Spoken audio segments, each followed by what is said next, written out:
di Perugia, subito veloce nella metacampo avversaria, Mattia Caroldi, suo palleggio, si sposta, va a servire Luca Visconti, finta il tiro, poi spalla canestro, si gira e va a realizzare Luca Visconti, grande protagonista di questo inizio di partita. Parente, finta il tiro, va poi a servire Fontecchio che realizza attaccandosi al canestro. Luca Visconti. Adesso dopo il canestro di Torino siamo sul 12-9, ancora palla Visconti ed eccolo qua, Lucky Luke, protagonista ancora del canestro, fenomenale Luca Visconti, Parente, il passaggio laterale e poi ancora Fontecchio a realizzare questo canestro. L'azione del forte guardia di Perugia, il tiro da 3, la tripla di Giacomino Chiappi, adesso la bomba, adesso eccolo, sta spingendo lui, il contropiede di Super Giacomo e il tap-in di Pippo Valdirossi, esplode il palo evangelistico. Più che con Portannese si è ostacolato con Caroldi, mi sembra.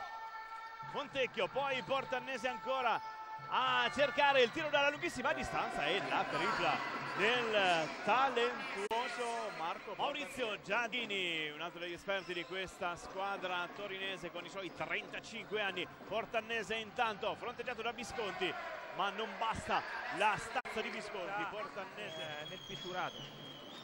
Mattia Caroldi per Pippo Valdirossi, finta il tiro, lo tenta, poi la tripla di Davide Poltroneri, scatti tiratori da 3, ancora Portannese che scivola, riesce a tenere l'equilibrio, a palleggiare questo movimento spalla canestro, si gira, va al tiro, Portannese, mamma mia, grande, un altro mondo rispetto alla partita di 4 giorni fa fra Perugia e Sant'Arcangelo. Prova palla, Riccardo Truccolo, il contropiede in campo aperto e va a staccare il canestro. Riccardo Truccolo. È ancora il numero 14 della Diomatic a cercare la soluzione, lo scarico su Visconti, grandissimo assist e naturalmente prontissimo. Adesso c'è Portannese a prendere l'iniziativa per Torino, il suo passaggio per Fontecchio e la realizzazione sotto il tabellone di Luca Fontecchio. Davide Poltroneri che sfrutta il blocco di Visconti, Poltroneri la sua iniziativa personale, lo scarico su Visconti e la schiacciata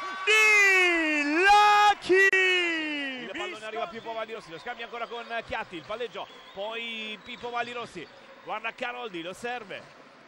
Il blocco di Visconti, Caroldi apre ancora su Pippo Valdirossi che tira da 3, da distanza siderale, il canestro di Super Pippo Valdirossi. Il pallone per Pippo Valdirossi, sale l'entusiasmo, qui al palo Evangelisti, Visconti, il canestro del fenomenale Lucky Luke, Visconti, c'è un recupero di grandissimo Cutolo, recupera un gran pallone, Caroldi, dalla Montanella, la tripla di Mattia Caroldi, un altro fenomeno di questa serata. Va in attacco proprio però Torino con il numero 11 Portannese, la sua iniziativa e il passaggio perfetto per Masper che va a mettere dentro il canestro. Adesso Parente, su di lui subito la pressione di Giacomo Chiatti, Parente però si infila, taglia a fette la difesa di Perugia in cui gli arbitri stanno un minuto e mezzo, 4 falli alla squadra perugina.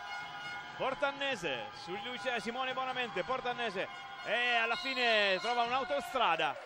Il pallone di Portannese per Giadini, su di lui Giacomo Chiatti, Giadini, il pallone rubato da Riccardo Truccolo, il contropiede di Riccardo Truccolo, il canestro e vai, il canestro di Riccardo è finita e Perugia merita di aver vinto questa partita. È stata davvero una partita complicatissima, ma Perugia è riuscita a spuntarla.